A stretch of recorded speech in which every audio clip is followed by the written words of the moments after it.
Shalom, Shavua Tov. Good morning. I don't know what to do with the shoulder thing. Maybe I'll take my jacket off. Thank you very much for hosting me. Thank you for coming this morning. And thank you for the generous introduction. It is a difficult weekend. I'm sure all of us, not only me, that I was jet-lagged and I was watching more television than I did in the last month, but all of us were looking at the pictures from Paris, not knowing what to make of this. The world is really in a situation that we haven't seen before. And it's scary. It's not so easy to leave the kids in Israel, but you don't know where danger is these days. The war does not have borders and doesn't have a battlefield, and the enemy doesn't have a uniform, and it is sad and scary. I'm not a professional on anything to do with terrorism, but I do want to say that I feel what's going on in the world, in the Muslim world, has to do with the work that we are doing and with Torah study, because I do believe that it is an identity question or challenge or situation, because we see that young people that were raised in the United States and in Europe, as well as in other parts of the world, are making an effort to go and fight with ISIS, with Daesh. And that is something that is very difficult to grasp. Why would a young person be willing to be killed for something that, we have the good life here and democracy and the freedom to study and to be who we are? And what is going on? It looks like they're going back to Middle Ages and even before that. And it's not that I have the answer, but I'm thinking that both in the Jewish world and in the Islam world, there's a whole generation that is dealing with his identity, with some kind of identity crisis. And the modern world that has so much to offer and so many opportunities sometimes is a place that is difficult to cope with. And the piece that I feel some responsibility to try and do something about is the piece, and I will say it in the Jewish context, but I think it's the same in the Muslim context. The secular revolution of the 19th century in some ways has thrown the baby together with the tap water and very quickly changed people's lives and ideals from a religious context to a secular context. I just came back from Istanbul, and there you see it very clearly. Kemal Atatürk came and made the revolution and threw away the old regime and changed the language to Western letters. And in one day, Turkey has become modern and democratic. And revolutions, I believe, as opposed to evolutions, always bounce back.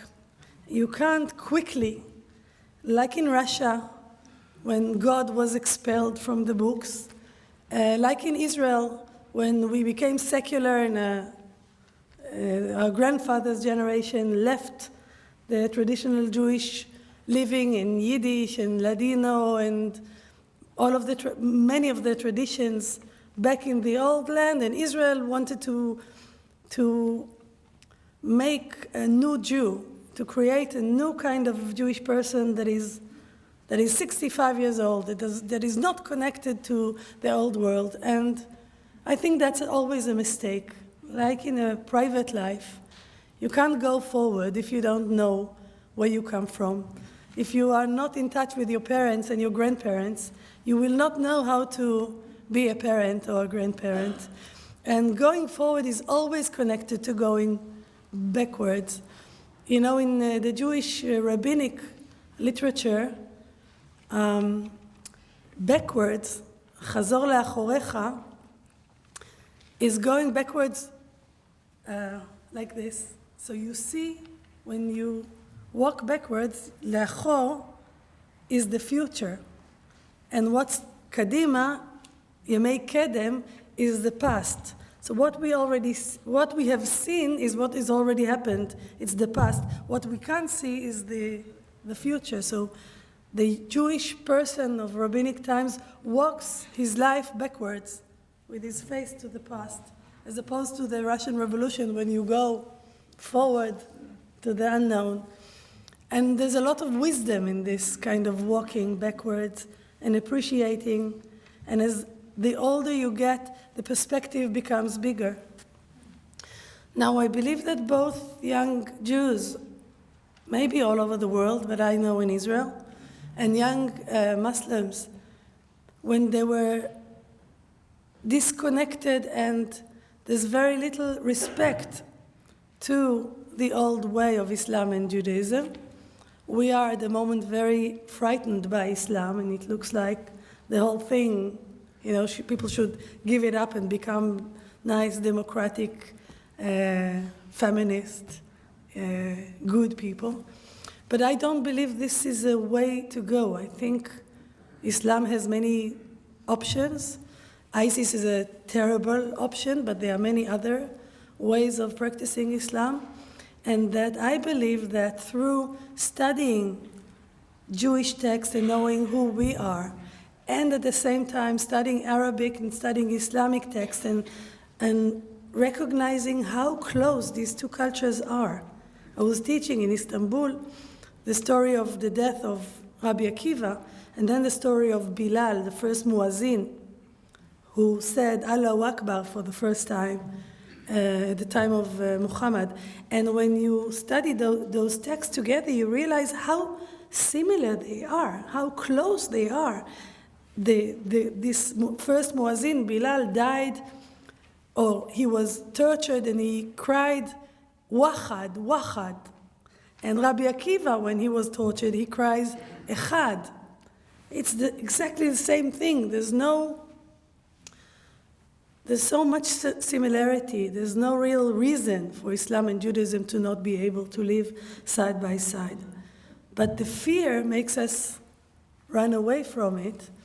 And I believe trying to find allies for the world that we want to live in cannot be completely avoiding the whole Islamic world. So what's left for us to do, I think, is go back to our sources and know where we come from and come out of respect and honor to the generations before us, and at the same way to try and show respect and honor to the Islamic heritage that is the way that ISIS is practicing it is not a necessary way. It's not the only way of living it. And I believe in studying together in interfaith and so forth. But today, we'll go into the issue of justice and righteousness. In Hebrew, tzedek, justice, and tzedakah, or also known in American Jewish language, tzedakah. And it sounds like male and female. Hebrew has male and female for things that in English are always the same. Tzedek sounds like a male concept, justice. And tzedakah sounds like a female concept. It's not just righteousness, it's mercy or tzedakah, giving charity, something more feminine. I brought two texts to try to show tzedek at its utmost Maimonides way of thinking. Maimonides, for me, is the ultimate male way of thinking. A lot of testosterone in his mind. And Maimonides, really summed up the halachic way of thinking. How does a Jew live everyday life, and the whole rabbinic big project of studying the Torah and building from it a very clear, very legal kind of framework of what do you do since the morning when you get up, and how do you dress, and what leg before what leg, you lace your shoes and you wash your hands, and you know exactly how you're supposed to act. This whole concept of making habits, of building your life in a very structured way, is a project that the rabbinic era, that the rabbis, chachamim, the sages, have built from scratch at the time of the end of the Second Temple. Before them, a Jew would live in the village or in a little town, wherever they lived, and they would pray in the morning, Shema Israel, and in the evening. But the religious work was done by priests in the temple. And a Jew knew that they take care of their religious duties, and we just live our life trying to be good human beings.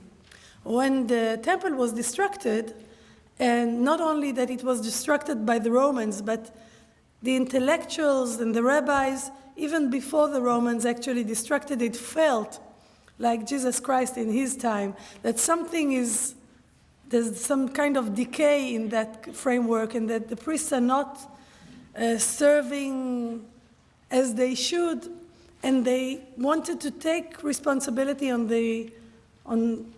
every Jew. And we started, instead of sacrificing animals, started praying Nekarva parim sfatenu. We, instead of sacrificing the bull, we are praying it.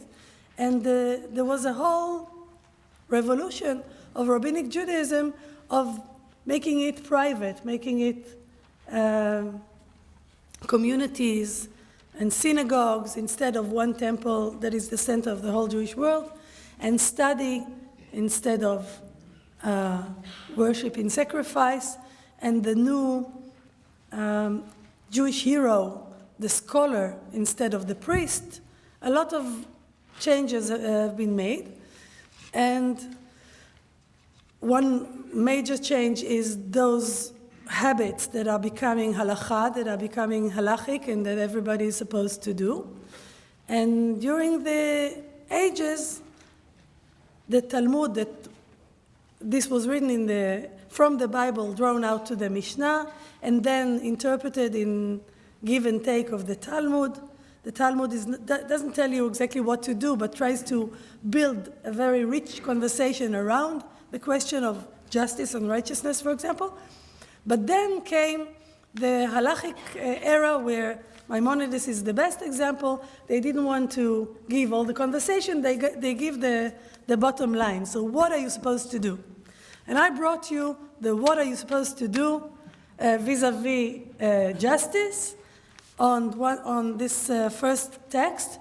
And what I would like you to do for a little gym for the mind for Sunday morning, to say hi to someone sitting next to you, if possible, not to someone that you brought from home. If there's someone else sitting next to you, to say hi.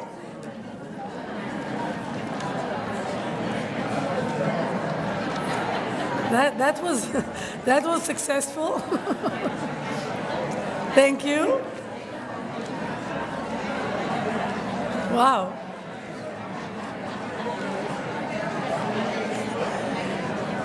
חברים.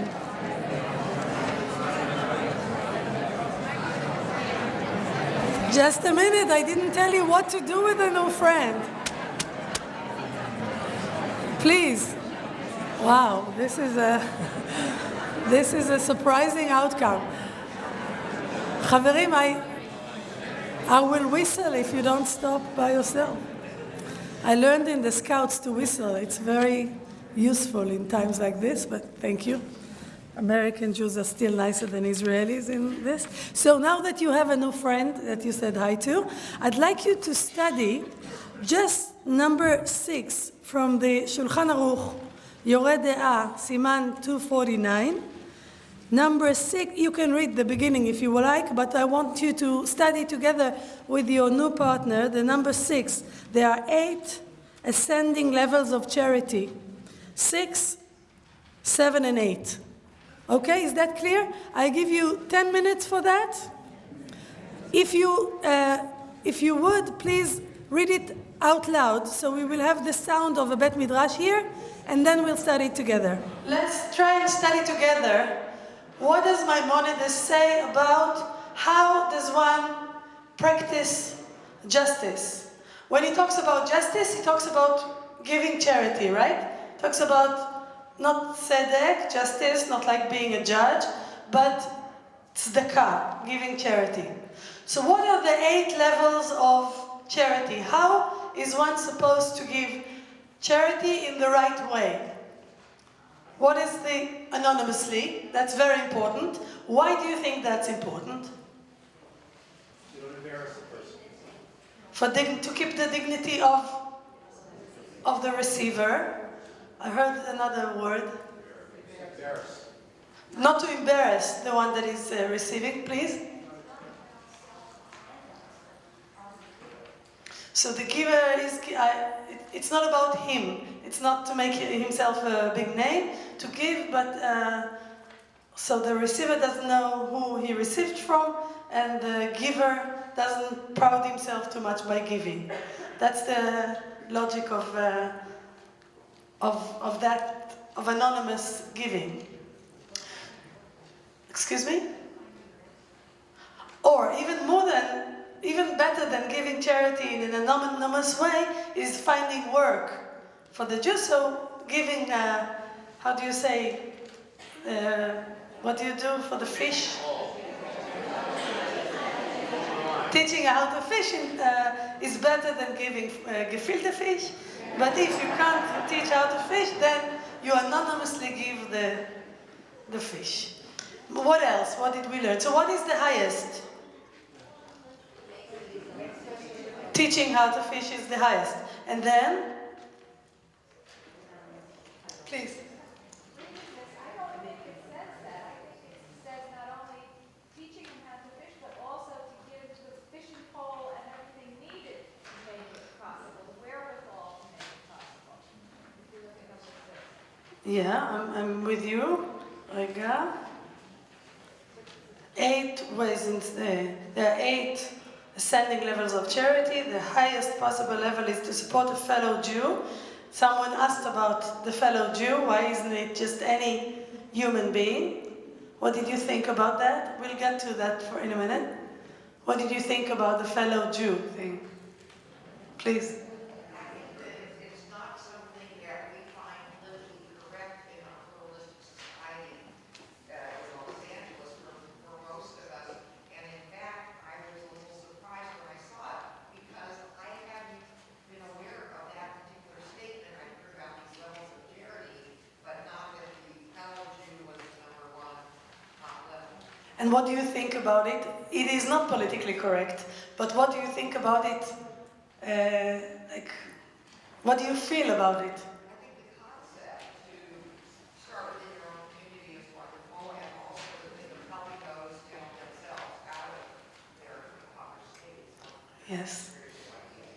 Like it happens here, as opposed to where there is a state, a Jewish state that is supposed to take care of the poor, and you pay taxes, and the taxes go to supporting the poor. When it's a volunteer community, then you're supposed to take care of your own community first. Please. I think we have to also think of it in the context of the times. This was written by Maimonides in the 12th century, and at that time, the Jewish community was a small, oppressed community. So I think his focus on the Jew at that point, maybe his focus might be different in the 21st century. Right, and all the other, when he goes on with the other levels of charity, he doesn't talk about the Jew again, he talks about a poor person.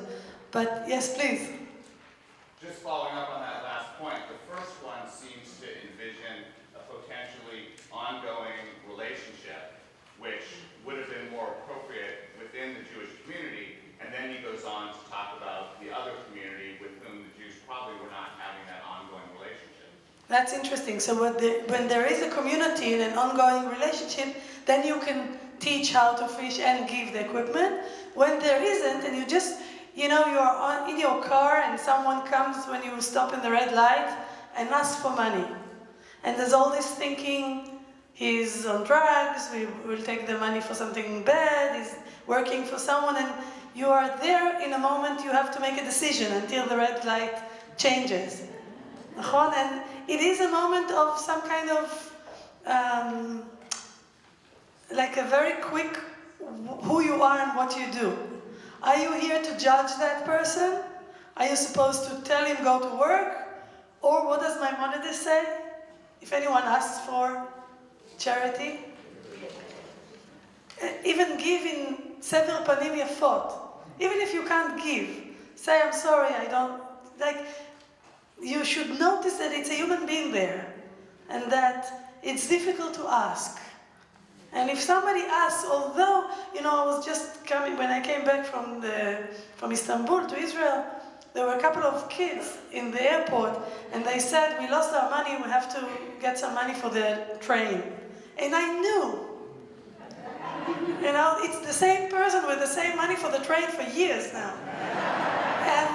But I don't need to start, I don't want to be in the place that feels that I'm being,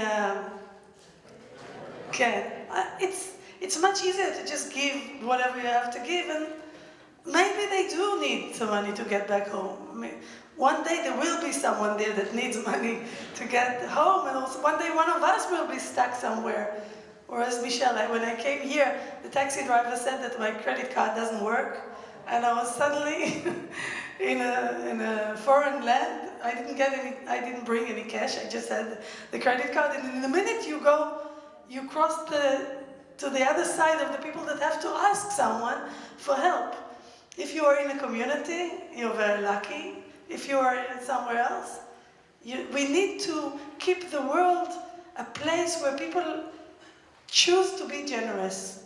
Even if 5 out of every 10 times we are taken advantage of. But it's, it's $1. So, sei gesund. What else do we learn from Maimonides, please? Well, I think if you ideally in your own community, you also perpetuate the values of Judaism and what you're trying to protect in the future. It's much for the present and then going into the future. Right, thank you. You're very generous with your voices. You're very good. I hope everybody heard. I feel I owe something here in the middle, something that I wanted to answer and I didn't. So if someone feels... I was just trying to comment that since the highest level of charity sort of presupposes some kind of partnership, you're going to be engaged with that person. Right. Maybe there's a bit of a recognition of the limits of human nature. Maybe we need to share an identity with someone before we can submit to that level of generosity. Yes, but because when you become a partner, you depend on that other person, and it's not always the case that you can do that. And if you can't, you go to the 7th level and you just give without any possible fellowship or partnership. Please. But there is a conflict a little bit between 8 and 7, in that 8, in order to do that, you need to know the person you're helping, and they need to know you. Right. Which, when you give money, is way down to number 1 or 2. Where number 7 is you don't know them, and they're still getting help. So how do you resolve? There's a big leap from 8 to 7. Yes, that's true. I think we see here how Maimonides is summing up a culture that was built for centuries by Jews that are building a community where there is no איך אומרים, ריבונות, that you are in charge of yourself, that you have authority as a state, but there's no sovereignty, and they are building what is still today flourishing as a Jewish community, and there, if it is a relationship of partners that you can count on, that's the best thing, and if not, you are still supposed to help. So let's put tzedek, justice. I was mentioning that I feel it's a male kind of thinking, very clear rules, one is better than the other, there are levels. The 8th is the best, but it's very rare. And we jump to the 7th, and even if you don't give a smile.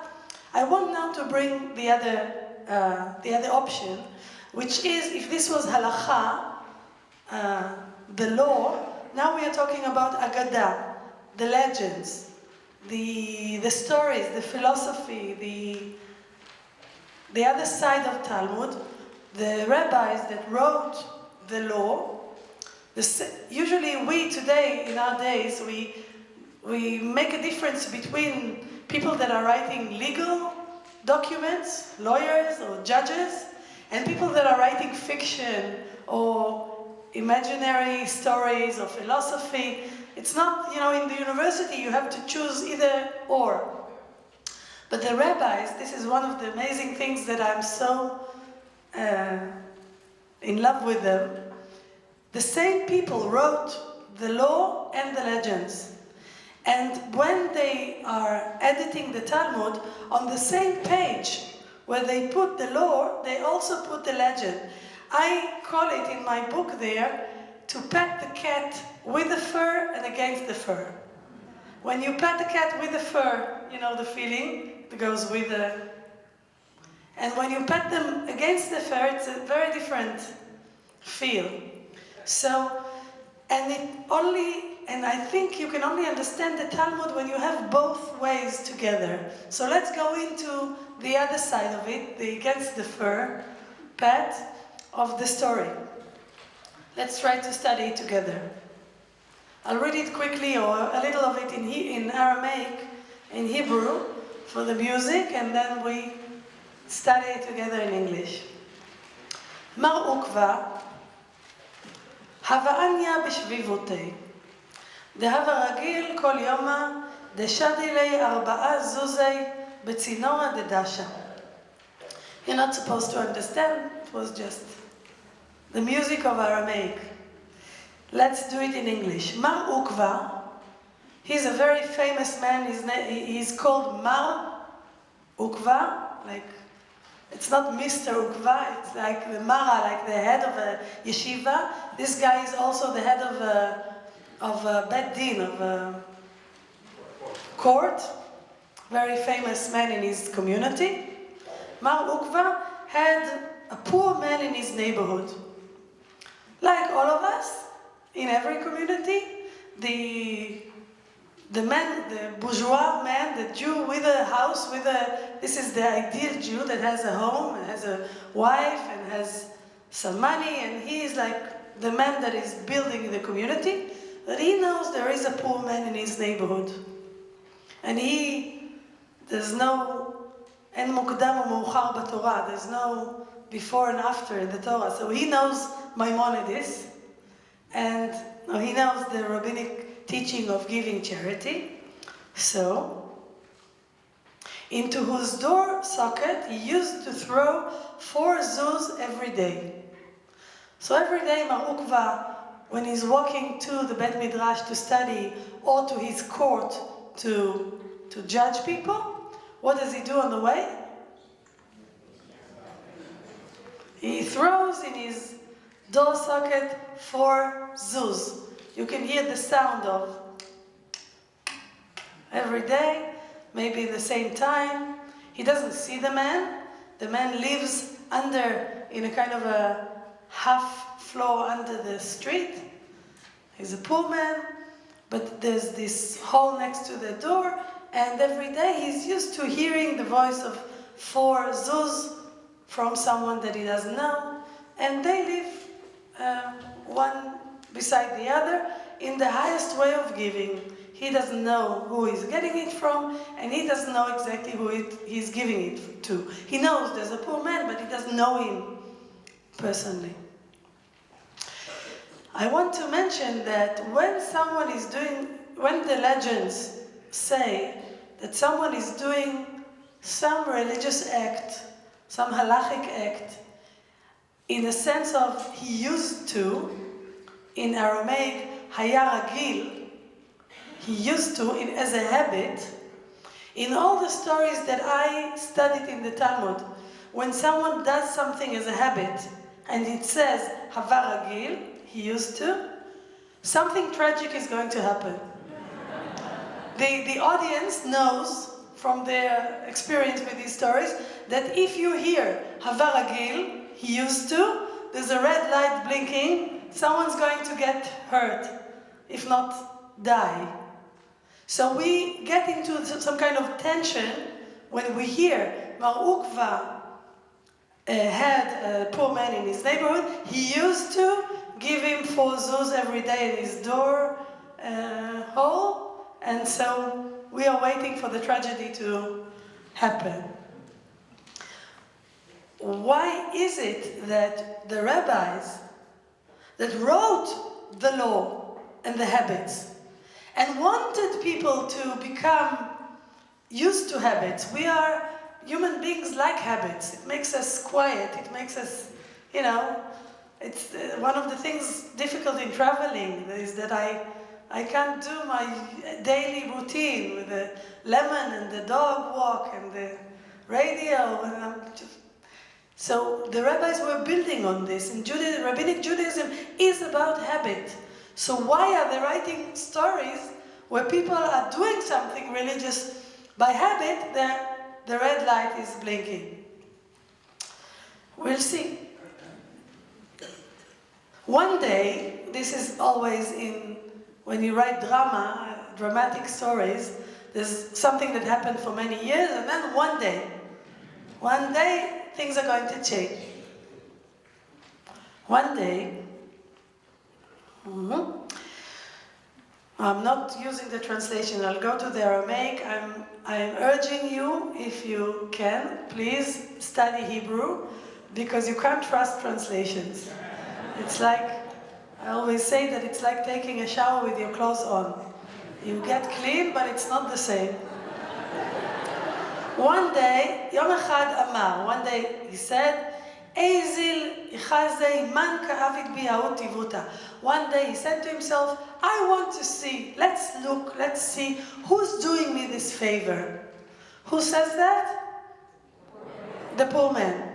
The poor man, when we studied by Maimonides how to give charity, how to be just, we are always thinking about the person who gives. Thank God we are usually on the side of the giver. But this story talks about the receiver. He's there, every day he gets his 4 zuz. So why does he stop the routine? Why does he want to see the face of the man who is giving? To say thank you? Curiosity? Human nature? Maybe he wants more? Maybe he wants to talk about a raise? We don't know. But one day he decides, I want to see who's giving me this money. I will go and see who does me this kindness. On that day, again I'll go up to the Aramaic, that day, Mar Ukva was late studying in the Bet Midrash, and his wife finished all her chores at home. Everything was cooked. It was maybe a weekend, and she says, I'll go and collect him from the Bet Midrash. We'll walk back together. We'll work on the relationship a little bit, have a night together. So she comes. Atia de Beitu Ba'adeh. The Beitu is his wife. In Aramaic is called his home. A man without a wife in Aramaic is homeless. A woman is the home of a man. A man is not the home of a woman. A woman without a man, as the t-shirt say, is like a fish without a bicycle. She's not homeless. But a man without a woman is homeless. So his home, his wife, comes to collect him from the Bet Midrash, and they walk back home together. So he says to her, okay, we'll walk, it'll be nice, but on the way home, please come with me. I have this thing that I have to do. I'm used to doing every day. And he prepares his 4 zuz to put as every day in the door of the poor man. He doesn't realize that the poor man has been waiting all afternoon to hear those sounds of those coins falling down and opening the door and saying, introducing himself and saying, "Hi, I was waiting to know you." And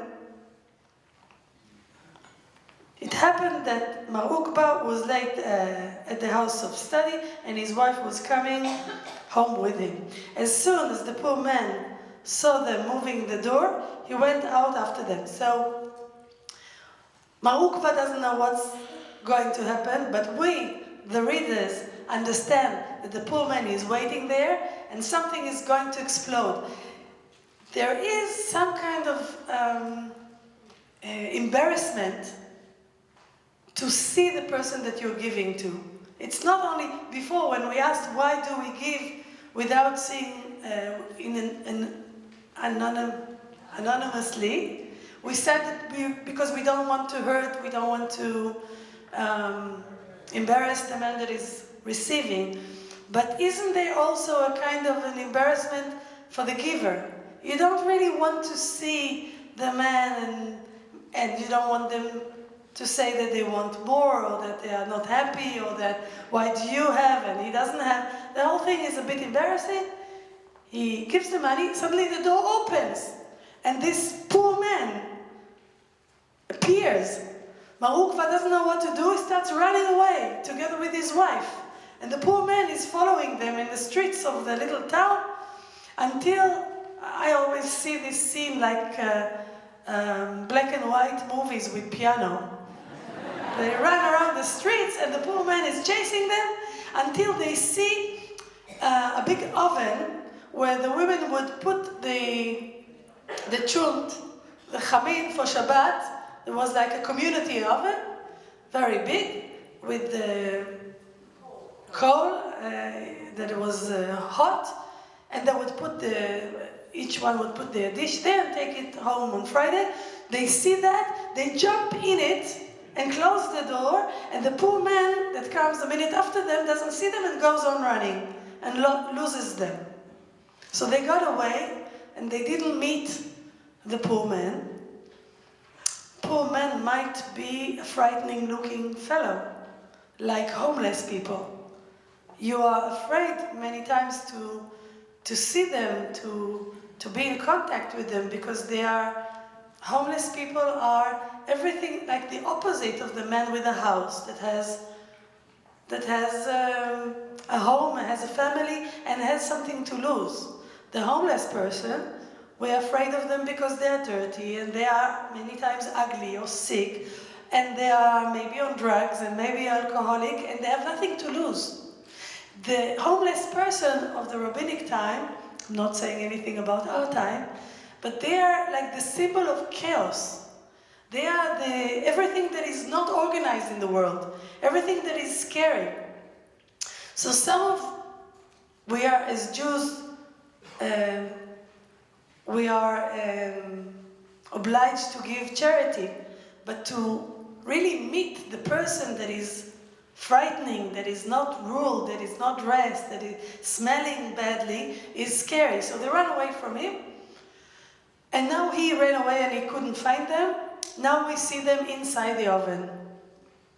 The man and his wife are standing in the dark, standing on the heated coal, waiting to make sure that the poor man ran away.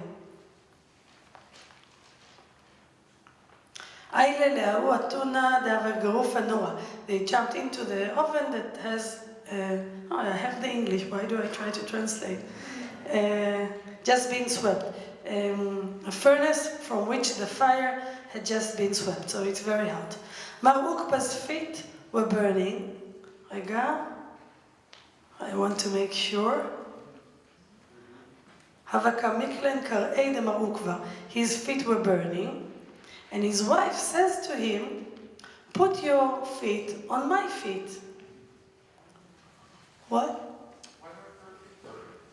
Good question. But she loves her husband, and she says, like you heat your children's feet when it's very cold, a very loving gesture, put your feet on my feet until we get out of here. And then we have Chalash Da'atei. Chalash Da'atei in English, raise your feet and put them on mine, as he was upset. Upset is not strong enough. Chalash Da'atei is his mind weakened. It's a complete break, like something breaking in yourself when the story says Chalash Da'atei, you are losing something very terrible happened to him. Why is he so upset when his wife says to him, put your feet on mine? You have a good hint there. By doing that, she's extending the protection of home. That's beautiful. That's true. She's extending the protection of home. She's being like his mother in some way. But that's very beautiful. Why is he upset? He's losing control.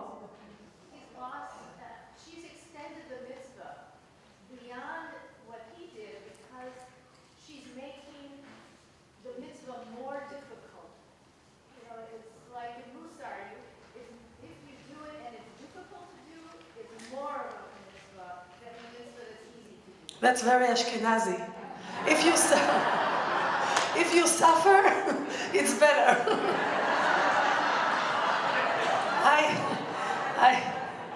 I thank God I have a Sephardic father. We are not into that. But I know what you mean. It works well in marriage too. Yes, please. Yeah, he was the Mar Ukva, he's the head of the court, he's the rich man who's giving charity. Suddenly he's now weak and he's in pain. He becomes needy and he lost control. Please. Along those lines, it's possible maybe his wife's feet were fine with the hot floor because she's accustomed to going into the oven to get the food and whatnot. So she's tough and holds her own in this space. And he's realizing along those lines that he might be really tough in his space a bit Midrash, but realizing that women actually can be much stronger in the actual world, in the real world. That's interesting what you say about women and pain, and that inside the Bet Midrash he's a big shot, but outside, put him on some hot coil. Yes, please.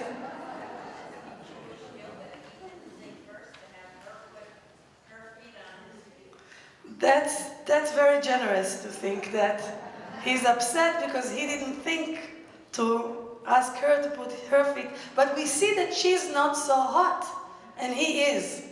Now we know from other stories that walking on fire, walking on hot coal you say? Coal, like with an A, coal, is a test. Like Indian fakirs that walk on nails or something hot, it is a test. We know of other rabbis that were fasting many days and then tried to walk on hot coal, and by the way, they got burned. So it is a test, and he sees that he gets burned and she does not. So after all these days of being this important person and a judge and a rich man and giving charity, this wife of his, that is a homemaker and not in court and not studying and nothing else, she is more righteous than him. And the hot coal is a test. It's very clear. There are levels, like the levels of charity. There are levels of righteousness. If you can walk on hot coal, you're more righteous than someone who cannot. So he realizes that when she says, please put your feet on mine, she is higher than him, and he's upset. Please. Well, this is really a stupid thing to do.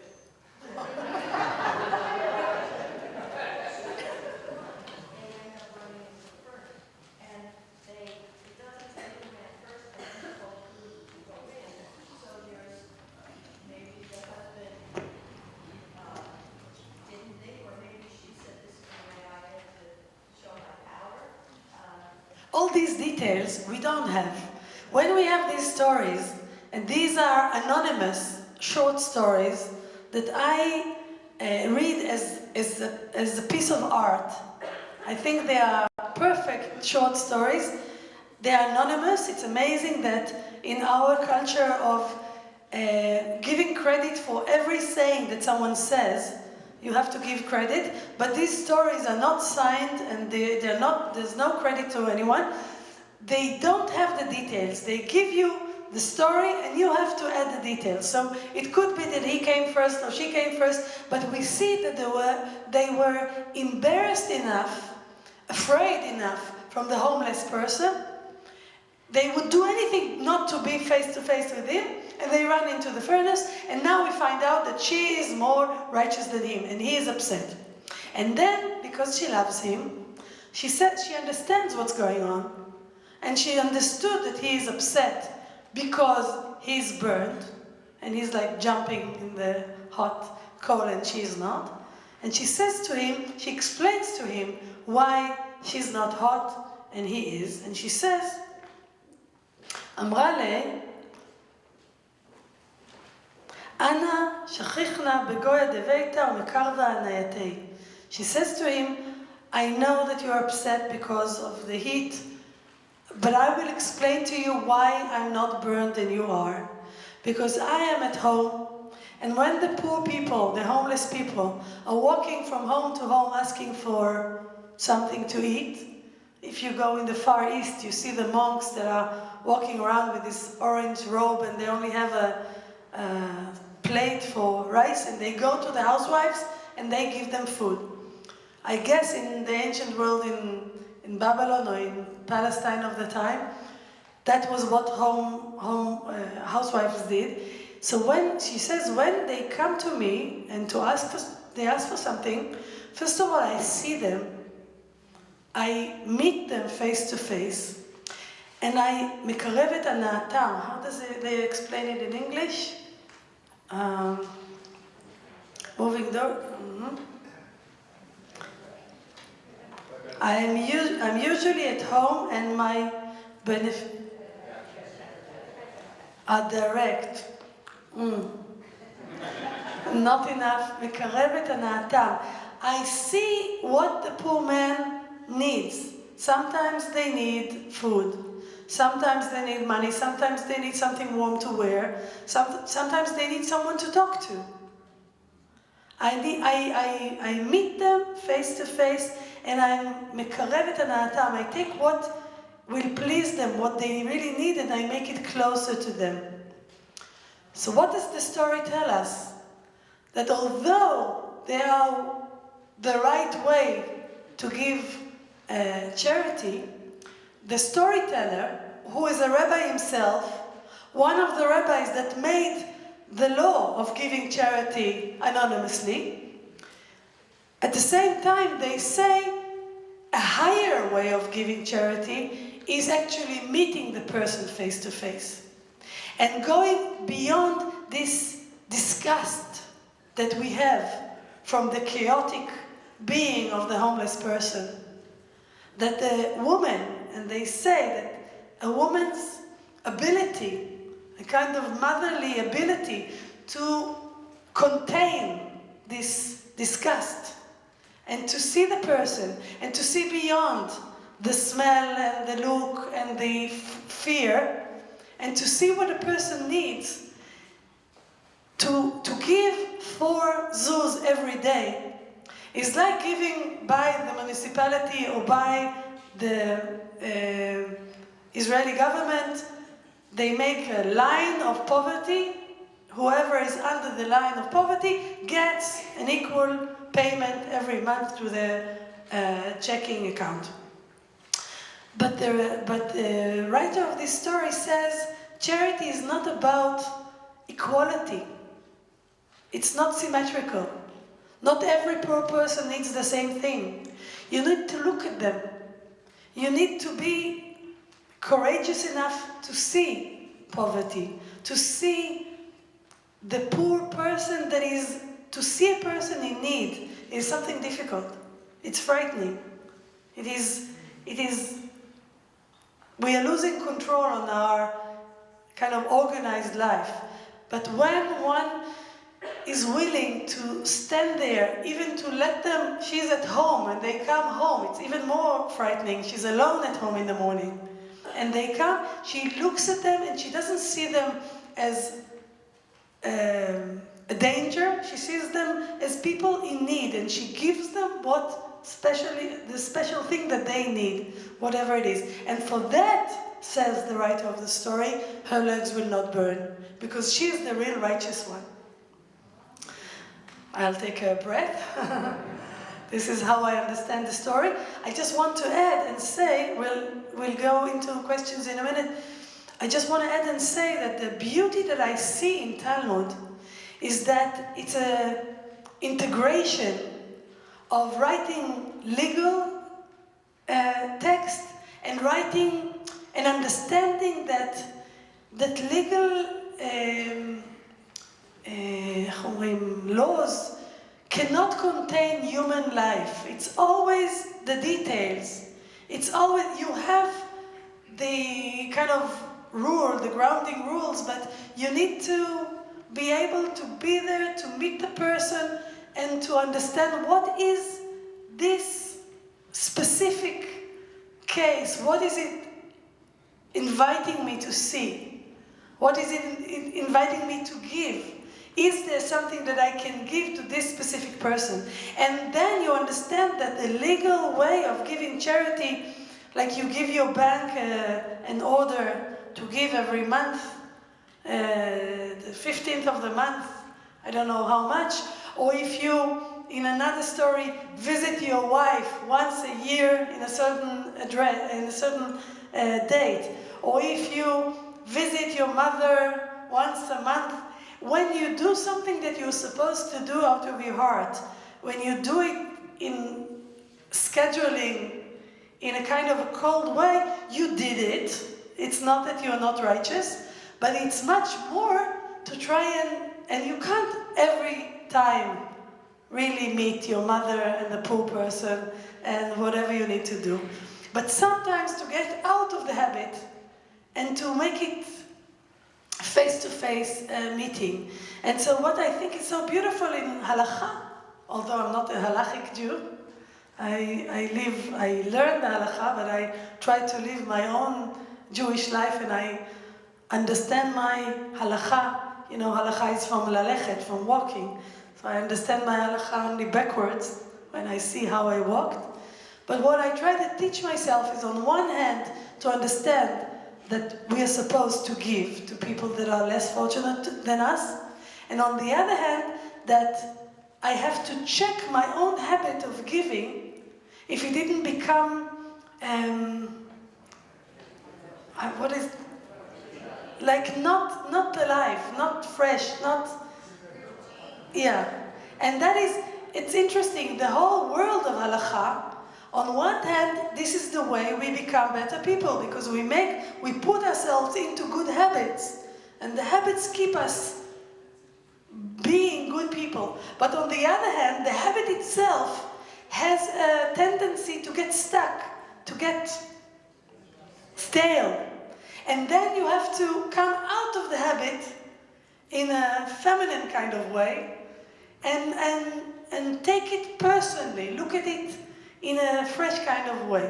And only when it's integrated, that you have habits, you have rules, but then you look at them again and make sure that the rules themselves did not become stale, then it is what I think Rabbinic Judaism hoped to be, and why the Talmud for me is not an academic, something that I research, but a book of Torah that is life. That is really helping me when I get to these moments, like in the car with a homeless person, and I have to make a quick decision. This morning I had a meeting like that, and I was walking.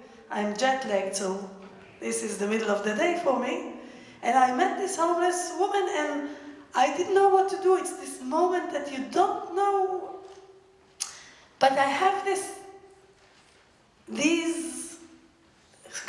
kind of knowledge that is backing me up and helping me to make the decision in the days when I make the good decision and I get out of it in a way that I can be happy with myself, whether I have something to give or I don't. So now I'm saying thank you very much, and please let's go into questions.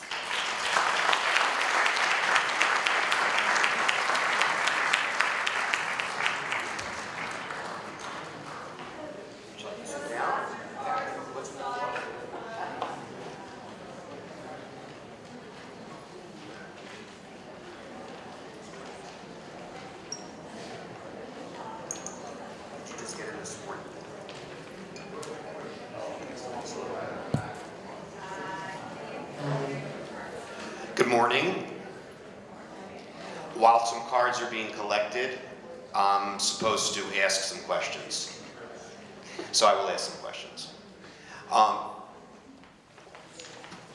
Here in the United States, we have a very masculine view of charity, I would think, based on what you've said. And we tend to look at it from the point of view of what's wrong with the recipient. There's people who, why aren't they out working? Why aren't they earning a living? And it's not really my responsibility to help lift them up. Could you address a little bit of that? Yes, that's very interesting. I think the United States and United States Judaism is Protestant Judaism as opposed to Catholic Judaism. In Protestant Judaism, when someone is rich, he must be good because God gave him richness. And if someone is poor, he must have done something wrong because why is he poor? In Catholic Judaism, which is usually the Israeli way, if you're rich, you're suspected. You must have done something wrong. And if you're poor, you must be a good person. And it's very interesting when we interact.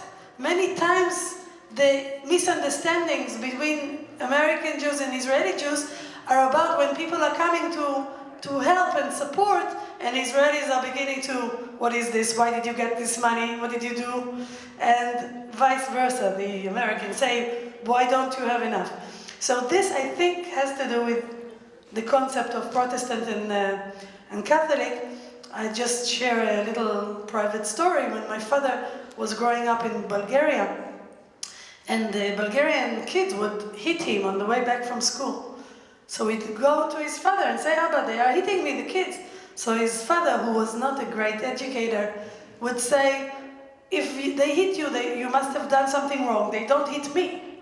That's how so I think that has to do, this country appreciates success and does not question the Israeli way. And in many ways, it's interesting that this is, I'm calling it Protestant because we do live here in a majority of Christian culture, but Jesus was the one that suspected the rich and said that the poor people are, so I think it has to do with that.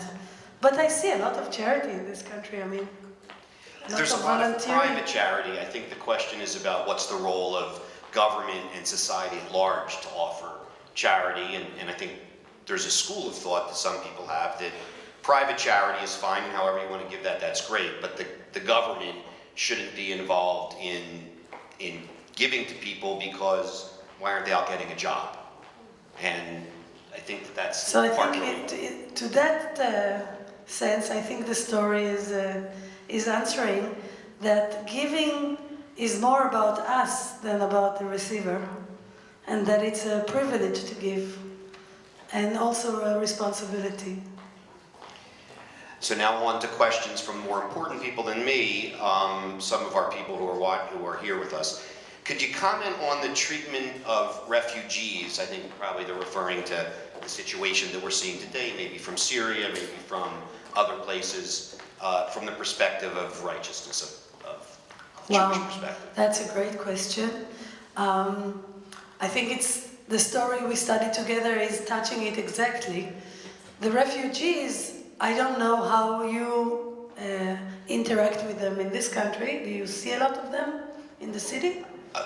It's easy to be insulated from them, so the answer is most of us don't. In Israel, they are very, you see them in the streets, mainly in the south of Tel Aviv, they are streets that are completely with black people and different costumes and different food and so on. On one hand, it is very scary, and things did happen, and this disgust and fear from the different people, and people that don't have a job and are walking around, it is scary, and many people are isolated from them. But it's also an opportunity, and I know that the Hartman Institute just built a nursery for the children of the refugees. It's called מחסני ילדים. It's called, איך אומרים מחסן? Like a warehouse, storage of children, because the mothers and fathers have to work sometimes for a few days, and they put the little kids and they go to work. I sometimes gave lunch there for the kids. They are little kids that were not touched for a couple of days, and it's very touching. Now the government is, I don't know if the question was about Israel. Sure, make it about Israel. Take it about Israel. Everything's about Israel. When so. I was in the parliament, and I was with the Yesh Atid party, and at the time when I was in the Knesset, we were responsible for the Ministry of Health. And the woman that was the Minister of Health, Yael German, was beforehand the mayor of Herzliya many years, and a very wonderful, strong, righteous woman, and she wanted to help the refugees.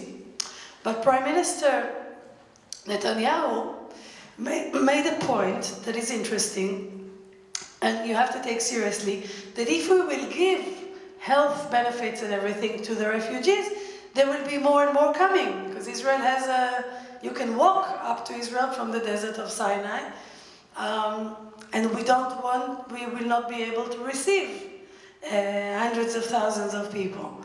And so what I know they did is that they built kind of small hospitals and ambulances, and they would give people services in the street, but under the radar, not in an official way. And this is a real challenge. How do you... I don't want to go seriously into it. I mean, we can't deal with it to the end, but what I think is that the Western world has taken from Africa and from other countries a lot of its richness, and took the people as slaves, and took the resources of the land. And now the people are coming and saying, we want to live a good life like you. So the answer is not just how we deal with the refugees that got there, but some kind of a fair, equal,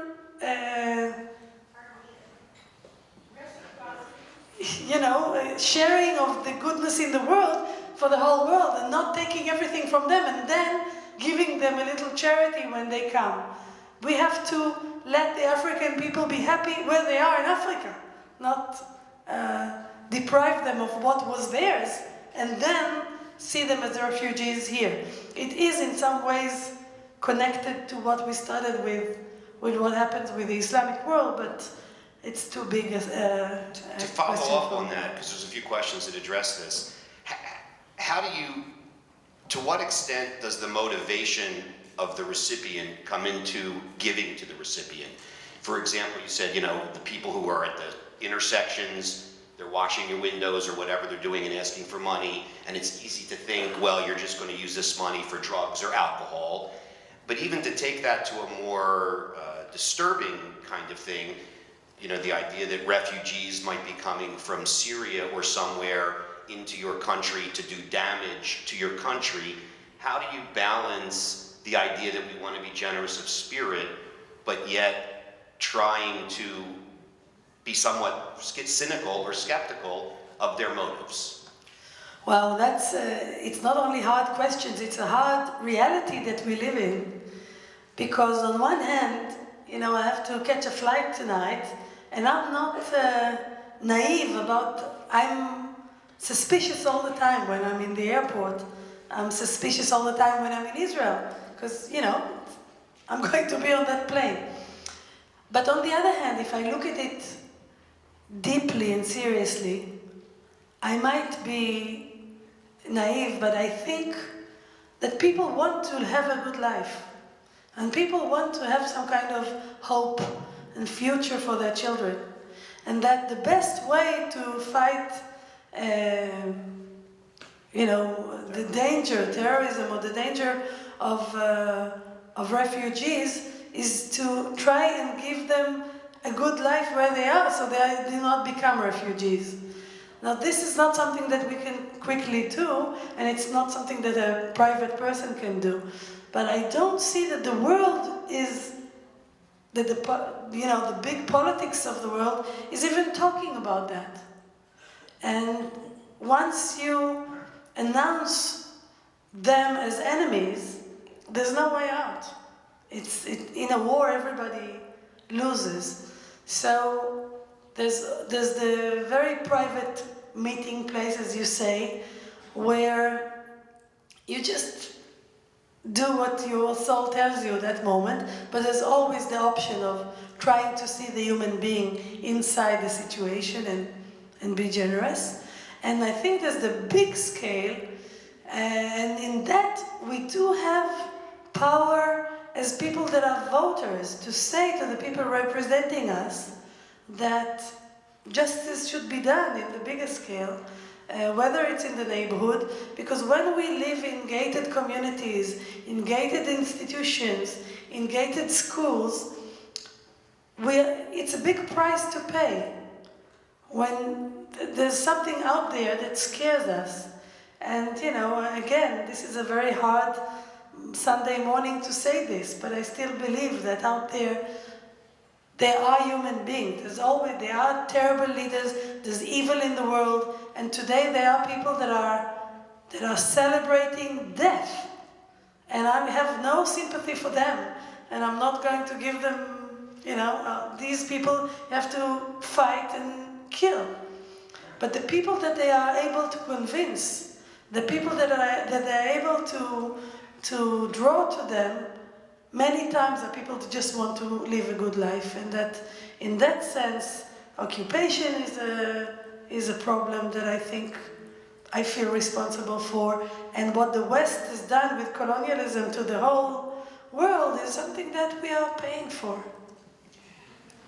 We're going to briefly digress to a more traditional kind of question of discourse. Somebody wants to know if you could connect a little bit more clearly. The Mar Ukva story ended with the reference to Tamar. Tamar, did it not? Yeah, the story at the end. Yeah. The one we didn't read. The one, yes. And they would like you to set that up for them a little bit. Oh, I don't want to get into that today.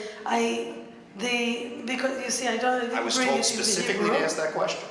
Okay. I was not told to answer all the questions that were asked. But you do see that the sentence before Tamar, it is the same. It's about the shame, or trying not to embarrass and shame someone.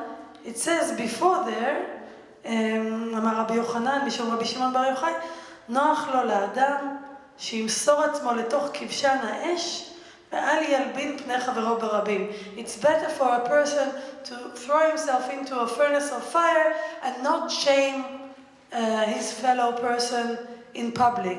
And Tamar, when she knows that her father-in-law slept with her, and now they call her a prostitute, she has his signs and symbols, but she doesn't embarrass him in public because a person should not. That's very interesting, and here it is connected to giving charity, but it's right on any other occasion that you should pay the price and not embarrass someone in public. Today, in the world of shaming, it's important to remember. There's a few questions that address the issue. To what extent is to what extent are Jewish texts a part of policy-making decisions in Israel, or to what extent should they be? Well, that's again a very interesting question. Israel is the homeland of Jews. So it's a national land, a home, where all of you and all of the Israelis that live there have a share, and it is our homeland, if you want it to be. It was not built as a religious state of Jews, it was built as a national state of Jews. So all Jews, whether they're religious or not, should feel at home. Now, the religious parties, unfortunately, Judaism or religious Judaism is politicized in a very strong way. The religious parties are using Jewish texts to try and push the public space to become more and more halachic. So in Shabbat you won't be able to, hear music, take a bus, put gas in your car or drive or whatever. I think that's the wrong way to go. But because it's so politicized and people feel so threatened by the ultra-Orthodox politics, there's not enough, to my mind, study of classic Jewish text as a way of hashra'a, inspiration for legislation. Like, for example, I wrote legislation for Shabbat together with Elazar Stern, my colleague in Yesh Atid. We wrote it on the base of an agreement between Professor Ruth Calderon, professor of law, and Rabbi Meidan, an Orthodox rabbi, and they wrote a kind of a religious, secular, beautiful kind of agreement years back, and they suggested that Saturday will be less about shopping and more about culture. And I'm very happy to legislate that there will be minimal shopping. You'll be able to fill gas and to buy milk if you ran out of it. There will be, like pharmacies in Israel, on Shabbat, they have like the minimum pharmacy, but you can always get to if you need something. But instead of having so much shopping, there will be cultural options, not only in synagogues, but also in the similar to JCC, on cultural merkazei tarbut, so families can go out and see something of art, or hear something, or watch a play, or go with the children to something that is uplifting and has the Shabbat spirit, and that will be funded by the government. Unfortunately today, although we all pay up to 50% of our what we make in taxes, 2.7 billion shekel a year is invested in Jewish education, Jewish culture, but all of it, until today, is only in Orthodox culture. So anything that you would do in pluralistic Judaism, you have to pay out of your own pocket. And that, of course, is something that is not fair. So I would like study to be inspirational on legislators, but I wouldn't like it to be always going to the halachic side that keeps people like me, or pluralistic Judaism and other communities, always feeling outside and left out. I think that's a wonderful place to conclude. I think we all want to thank Dr. Calderon for her words of inspiration. Thank you.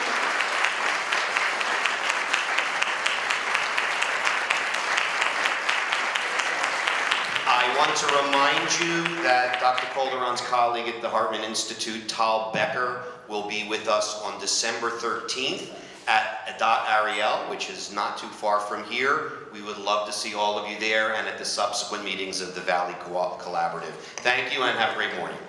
תודה רבה.